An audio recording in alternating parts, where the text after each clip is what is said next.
Rushmore, the iconic image of democracy, the emblem of American freedom, a symbol of the founding, growth, development, and preservation of our great nation, represented by four great leaders.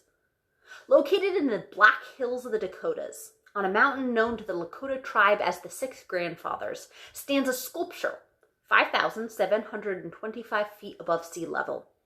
Each granite face stands 60 feet high, telling the story of four American presidents.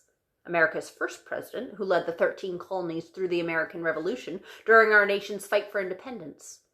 Known as the father of our country, George Washington laid the foundation for democracy in the United States. Next to him is the one who authored the Declaration of Independence, declaring our freedom from Great Britain. Thomas Jefferson expanded our country, doubling its size in 1803 with the purchase of the Louisiana Purchase.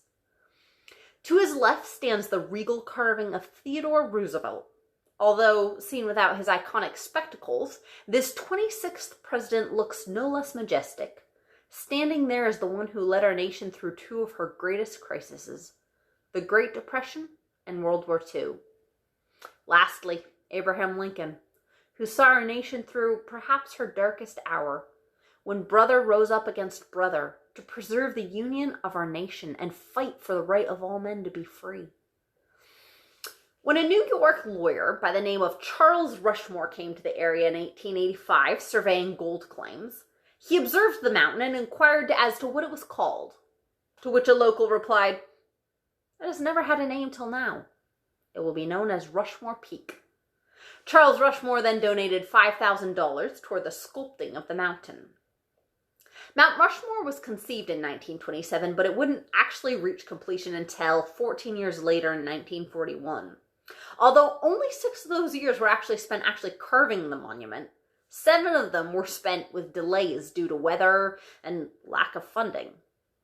South Dakota state historian Don Robinson's original plan was to sculpt totem pole-like granite pillars known as the Needles. They would depict the rugged heroes of the West like Lewis and Clark, Buffalo Bill Cody, and Red Cloud, the Sioux chief who signed the Fort Laramie Treaty. When Don Robinson contacted the American sculptor Gutzon Borglum, he was working at carving a monument of Robert E. Lee into the face of Stone Mountain in Georgia.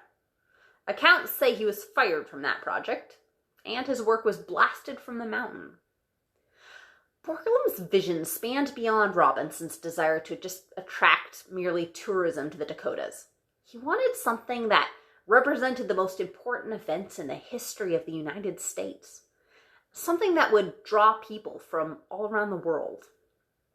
He produced plans for an elaborate hidden vault located behind Lincoln's head, with vaulted ceilings, elaborate interior designs, and cabinets that would house the emblems of America, like the Constitution and other historical pieces.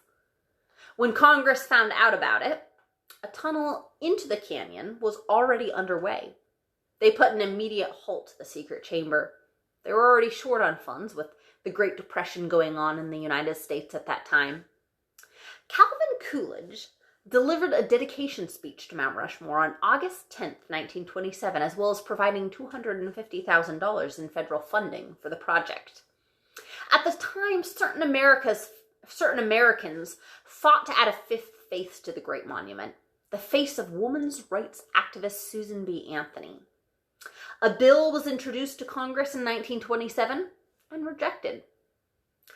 Borglum planned to make these sculptures starting at the head and ending at the waist. Several factors, though, prevented that from happening. The sculpting began October 4th, 1927, 96 years ago to this day, when 400 miners began blasting away 450,000 tons of rock from Mount Rushmore. Many of the men had come to the Black Hills looking for gold. They were just what Borglum needed. Miners who knew how to use dynamite and jackhammers. Although they were dealing daily with dynamite and transportation up the mountain, the drillers involved in the process were lowered in chairs held by 3-inch thick steel cables using a hand crane manned by workers at the top of the mountain.